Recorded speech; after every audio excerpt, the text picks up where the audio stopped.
क्या आप जानते हैं कि दुनिया में एक ऐसा मंदिर भी है जिसके कपाट सिर्फ साल में एक दिन खुलता है, और वो कोई ऐसा छोटा मोटा मंदिर नहीं है। ये है एक 12 ज्योतिर्लिंग में आने वाला मात्र एक मंदिर जिसका नाम है महाकाल शिव के काफी प्यारे प्यारे और बहुत ही विशाल विशाल मंदिर है। 12 ज्योतिर्लिंग है, सब चीज है, लेकिन एक मंदिर ऐसा है जो कि सिर्फ नागपंचमी के दिन महाकालेश्वर में खुलता है, जो कि पूरे साल में सिर्फ एक दिन खुलता है। और काफी लाखों की तादाद में श्रद्धालु यहाँ पर दर्शन करने आते हैं। क्या आप इस मंदिर के बारे में जानते हैं? तो चलिए जानते हैं इस मंदिर के बारे में। ये मंदिर कहाँ स्थित है और इस मंदिर की क्या क्या राज है। आपका मेरे चैनल में स्वागत है और हर हर महादेव। मैं हूँ आरती और मैं आपको बताने जा रही हूँ कि कौन सा मंदिर ऐसा है जो पूरे विश्व में सिर्फ नागपंचमी का एक दिन के लिए खुलता है, और वो मंदिर कहीं और नहीं, श्री महाकालेश्वर मंदिर है।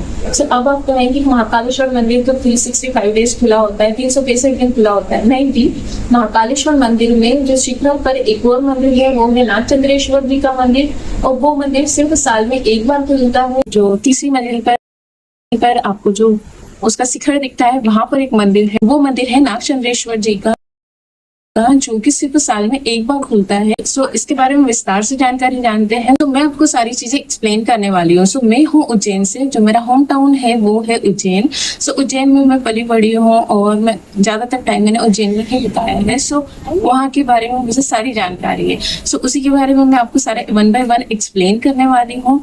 मैं जाने वाली हूँ ऑन फ्राइडे। हाँ, फ्राइडे के दिन मैं जाने वाली हूँ, और मंडे के दिन है नागपंचमी का दिन है, और इस पर नागपंचमी पड़ रही है सोमवार के दिन, वो भी सावन का सोमवार। मैं आपको बता दूं कि सावन के हर सोमवार पर श्री महाकालेश्वर भगवान जी की सवारी निकलती है। अगर आप लोग आगरा या यूपी से हैं तो आप समझ सकते हैं कि डोला निकलता है, उसमें काफी मात्रा में भीड़ होती है। जो हम पहले जाते थे, पहले तो काफी कम भीड़ होती थी, हजारों की तादाद में होती थी, लाखों में तो बहुत कम होती थी, बट अब तो लाखों में भीड़ होने लगी है। फर्स्ट सवारी से ही लेकर, मतलब पहली सवारी से ही।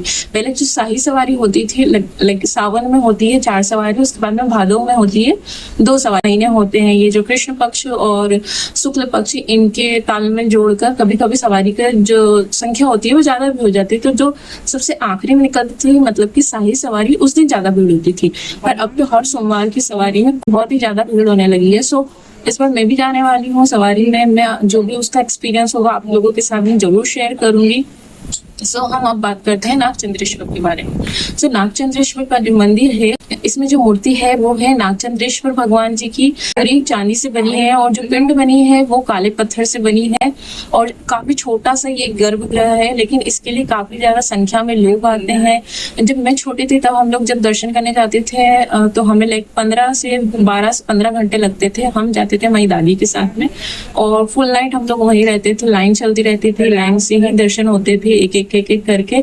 और हमेशा मेरा एक सपना रहा है कि सबसे पहले जाकर मैं दर्शन कर लूं, बट वो अभी पूरा हुआ नहीं है। नागपंचमी जब स्टार्ट होती है उसकी रात की 12 बजे से लेकर जब नागपंचमी खत्म होती है उस दूसरे दिन रात की 12 बजे ये मंदिर के पट बंद होते हैं, और दोबारा से खुलेंगे 364 दिन बाद, मतलब कि 365वें दिन जब नागपंचमी आएगी। इसका गर्भगृह बना हुआ है, बहुत छोटा सा है, बहुत ज्यादा सुविधाएं होती है, बहुत ज्यादा कोशिश की जाती है प्रशासन के द्वारा की इसमें हर व्यक्ति को अच्छे से दर्शन करने का मौका मिले। हालांकि इतने सारे लोगों को सिर्फ एक दिन के लिए संभाल पाना काफी मुश्किल होता है, इसलिए बहुत ज्यादा टाइम आपको नहीं मिलता है दर्शन करने के लिए। सिर्फ आप देख पाओ और अपने मन को तसल्ली दे पाओ कि हाँ, हमने इस मंदिर के दर्शन किया। आपको सिर्फ इतना ही टाइम मिलेगा, क्योंकि प्रशासन के ऊपर भी लोड होता है कि इतने सारे लोगों को उन्हें दर्शन कराना है। रात की 12 बजे से लेकर दूसरे दिन की रात की 12 बजे तक ये मंदिर खुलता है, और सिर्फ एक दिन खुलता है।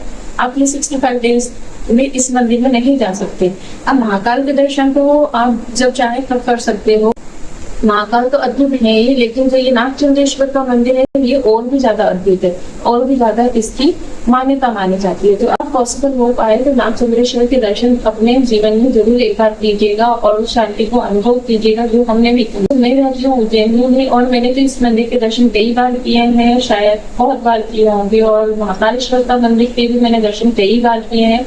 आई एम वेरी लकी कि मैं उज्जैन में मेरा जन्म हुआ है, तो मैं कई बार इस मंदिर के दर्शन किए हैं। और उज्जैन भी आपको हर गली में, हर कोने में शिव मंदिर दिख जाएगा, हर तरफ से आपको शिव के देवताएं आपको सुनाई देंगे। बहुत ही शांति प्रिय ये शहर है, एक छोटा सा टाउन है, बहुत ही शांति प्रिय है, बहुत आपको अच्छा आनंद आने वाला है, बहुत अच्छा मंदिर है।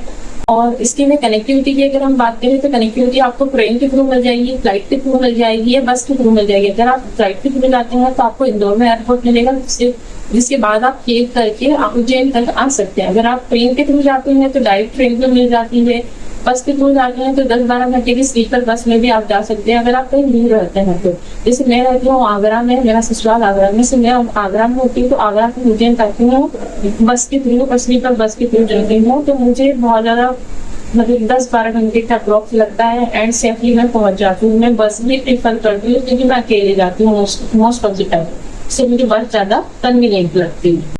अब बात करें वहाँ का स्पेशल खाना क्या है, तो वहाँ का स्पेशल खाना है दाल बाफला। आप दाल बाफला ट्राई कर सकते हैं, पोहा जलेबी नाश्ता तो ट्राई कर सकते हैं। नाश्ते में वैसे आपको काफ़ी सारी वेरायटी मिल जाएगी, बट वहाँ का पोहा जलेबी बहुत ही ज़्यादा फेमस है। और उसके अलावा आप समोसा कचौरी वहाँ का ट्राई कर सकते हैं, बहुत सारी चीज़ें जो आप ट्राई कर सकते हैं। और शाम के टाइम पे आप महाकाल लोग जरूर होंगे क्योंकि एक नाइट गार्डन बना है, बहुत ही प्यारा मंदिर बना है, बहुत ही ज्यादा अद्भुत चीजें वहाँ पर आपको दिखाई देंगी। वहाँ पर एक शिप्रा नदी है और उनके तो काफी सारे मंदिर है जिनका आप दर्शन कर सकते हो, जैसे काल है। वहाँ पर हर मंदिर की एक अलग अलग मान्यता है, अलग अलग प्राचीनताएं हैं और बहुत ही ज्यादा अद्भुत मंदिर है सभी। जैसे काल भैरव मंदिर है, वहाँ पर मदिरा चढ़ाई जाती है उन्हें। और एक हरसिद्धि मंदिर है जो कि 52 शक्तिपीठ में से एक है, जो कि महाकाल से कुछ दूरी पर वॉकिंग डिस्टेंस पर ही है, आप पैदल जा सकते हैं। शिप्रा नदी है जिसे कहा जाता है मोक्षदायिनी है। महाकाल की जो शिवलिंग है वो के दक्षिण मुखी, और कहीं पे भी आपको दक्षिण मुखी शिवलिंग नहीं मिलेगी जो कि महाकाल में मिलेगी। और जो नागचंद्रेश्वर का मंदिर है इसमें जो शिवलिंग है वो तो काला जो पत्थर होता है वही उसी के शिवलिंग है, जो जला रहा है पूरी चांदी की बनी हुई है। ऐसा मानते हैं बहुत किस्मत वाले ही वहाँ के दर्शन करते हैं। एंड आई एम ब्लेस्ड कि मैं जिन किस्मत वाले हूँ कि मैंने वहाँ के दर्शन किए। अगर आपको ये वीडियो अच्छा लगा हो तो प्लीज़ कमेंट कर दो और कमेंट में लिखना हर हर महादेव। और अगर आपको चाहो तो जय श्री महाकाल भी लिख देना। और मुझे तो ये वीडियो बनाने में बहुत मज़ा आया, बहुत मज़ा आया। आई होप कि आपको ये वीडियो देखने में भी काफ़ी मज़ा आए। मिलते हैं नेक्स्ट वीडियो में, तब तक के लिए बाय। जय श्री महाकाल।